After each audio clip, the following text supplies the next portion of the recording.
A boy hid inside a washing machine and almost drowned. Just moments ago, a girl called emergency services screaming that her little brother had disappeared. They were playing hide and seek. Usually, he would come out when she called, but this time there was no response. The dispatcher sensed something was wrong and asked if there was a pool at home. The girl's face instantly changed. God. Yes?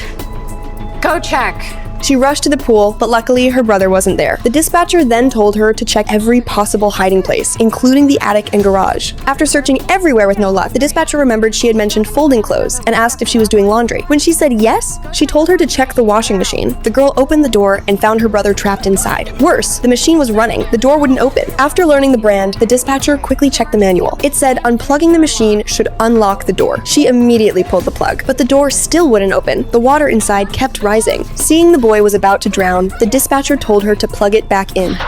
All right, now press the start button twice, then the spin speed 4 times, and then now press start 1 more time. After following the instructions, it worked. The water drained out, the door unlocked, the boy was finally rescued. Although he swallowed some laundry water, he was safe in the end. A woman almost suffocated during a live stream because of a Plaster face mask and even injured her nose. Moments ago, a streamer was promoting a Plaster face mask, but the plaster suddenly stuck to her face. Her friend thought she was joking and pulled it a few times until she realized it had turned into a live stream disaster. The alginate putty before the plaster, right? That's what keeps it from sticking. I said it so many times! They quickly called emergency services. When paramedics arrived, she was already struggling to breathe. Some plaster had entered her nose and hardened, blocking her nostrils. Her blood oxygen level was only 60%, so they had to clear her airway before sending her to the hospital. The medic used a power drill and warned her not to move, successfully opening one nostril. But while drilling the other one, an accident happened. Kristen, don't move! The drill injured her nostril. The medic told her to lean forward, stay calm, and avoid swallowing blood. Her heart rate reached 150 and kept rising, meaning she was hyperventilating. If she swallowed more blood, she could vomit and inhale it. They had to remove the plaster immediately. They applied lubricant around the edges, then carefully cut through the plaster with a surgical knife. The medic controlled the pressure carefully, cutting deep enough without hurting her skin. As the plaster was slowly removed, her forehead was finally exposed. Just when they were about to take it off, Wait, did that hurt? It's coming off. Why would it? they realized her eyebrows were stuck to the plaster. To reduce the pain, they had to cut them off. After freeing her eyebrows, the mask was finally removed. She took deep breaths. For someone with claustrophobia, it was a nightmare. But seeing tens of thousands of viewers and rising subscribers, she became excited. Sometimes enough profit can overcome any fear.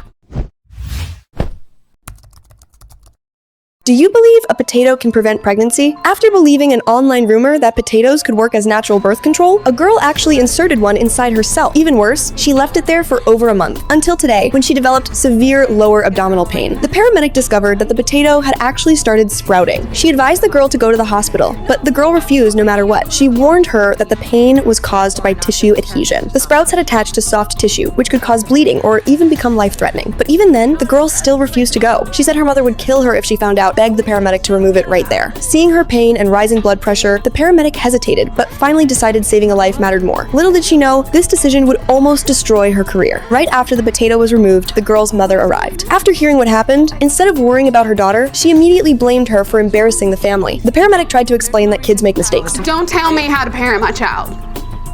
I'd like you to go. Okay. Although angry, the paramedic still kindly reminded her to take her daughter to the hospital. I said get out of my house. But the story wasn't over. After returning to the fire station, the paramedic was visited by the city prosecutor's office. The girl's mother had filed a lawsuit against her, accusing her of performing medical treatment on a minor without permission. She demanded $3 million from the city and wanted the paramedic fired, claiming that keeping her on duty would put the public at risk. Soon, the hearing began, and things looked bad for the paramedic. The opposing lawyer presented records of several dangerous procedures. For example, performing emergency chest surgery in an ambulance while ignoring the patient's actual condition. The paramedic had a feeling that her career might be over. Just when she was at her lowest point, something unexpected changed everything. The girl suddenly suffered severe abdominal pain again. Following her duty, the paramedic stepped forward to check on her. But the girl's mother immediately stopped her, warning her not to touch her daughter. Then one question from the paramedic silenced her completely. When was your last period? 8 weeks. 8 weeks? She's pregnant.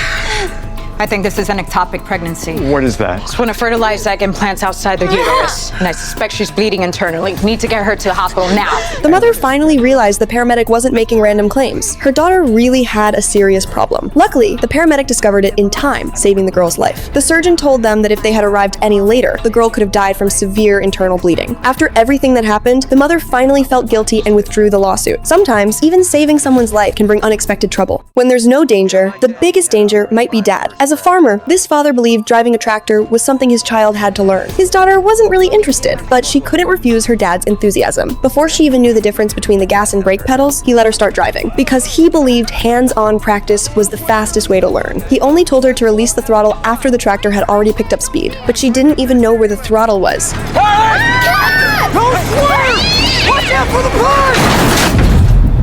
The girl quickly called emergency services, saying her father was trapped under the tractor in a pond. Firefighters rushed to the scene. After checking him, paramedics confirmed he wasn't seriously injured, but his chest and leg were being compressed. Most of the weight was resting on rocks. He was simply stuck. The man said he felt extremely cold. The paramedic immediately realized he was suffering from hypothermia. If they didn't get him out soon, his life could be in danger. Firefighters used a ladder truck to lift the tractor. After the chief gave the order, everyone pushed together. The winch began creaking. The tractor slowly lifted away from the water. But suddenly, the winch stopped working. The tractor was too heavy. The rope had reached its limit and could snap at any moment like a rubber band. The man's leg was still trapped, his body temperature kept dropping. They needed another plan fast. The chief quickly came up with an idea. If they couldn't lift the tractor, they would lower the man instead. He grabbed a shovel from the truck and told the team to get to work. After paramedics lifted the man's body, 2 firefighters started digging away the mud. The rope above kept creaking and clearly couldn't hold much longer. The chief kept urging them on while closely watching the rope. Realizing the rope was about to snap, the chief quickly ordered the team to stop digging and pull him out. The moment they moved him, the chain lock suddenly snapped. The tractor crashed back down. Luckily, the man had escaped just in time and avoided being crushed. Later, firefighters discovered a trapped litter of kittens inside the engine compartment. No wonder the black cat suddenly ran in front of the tractor it was trying to save its babies.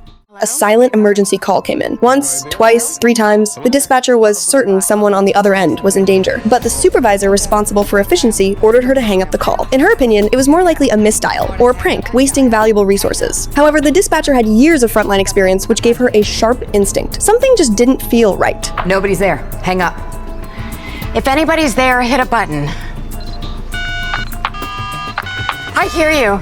Okay, I'm sending you a video chat link. Click the link so I can see what's going on. Even the supervisor's expression changed. Someone was really there. This wasn't a prank, it was a real emergency call. It was hard to imagine how desperate the caller must have felt after being hung up on 3 times. The dispatcher immediately took action and sent a video call request. When the video connected, everyone was shocked. The caller was holding her throat and struggling to breathe, as if she was choking on food. That explained why she couldn't speak. If the dispatcher had followed the order to hang up, the woman could have suffocated in despair. The dispatcher guided her through the Heimlich maneuver, but she had been choking for too long and was already too weak. This attempt not only failed, but also drained her last bit of strength. The caller collapsed to the ground. The dispatcher knew she couldn't waste any more time and kept encouraging the woman to hold on. When someone reaches their limit, sometimes only the will to survive can pull them through. And it worked. With the dispatcher's constant encouragement, the woman found her will to survive again and slowly stood back up. Following the dispatcher's instructions, she slammed her abdomen against a chair. The food stuck in her throat was finally forced out. She was saved. Thanks to the dispatcher's persistence, another life was rescued. The supervisor also realized her mistake. An emergency center exists to save lives. Focusing only on efficiency can reduce the ability to handle uncertainty. For a dispatcher, one wrong decision could cost someone their life. After this incident, she never interfered with the dispatcher's work again.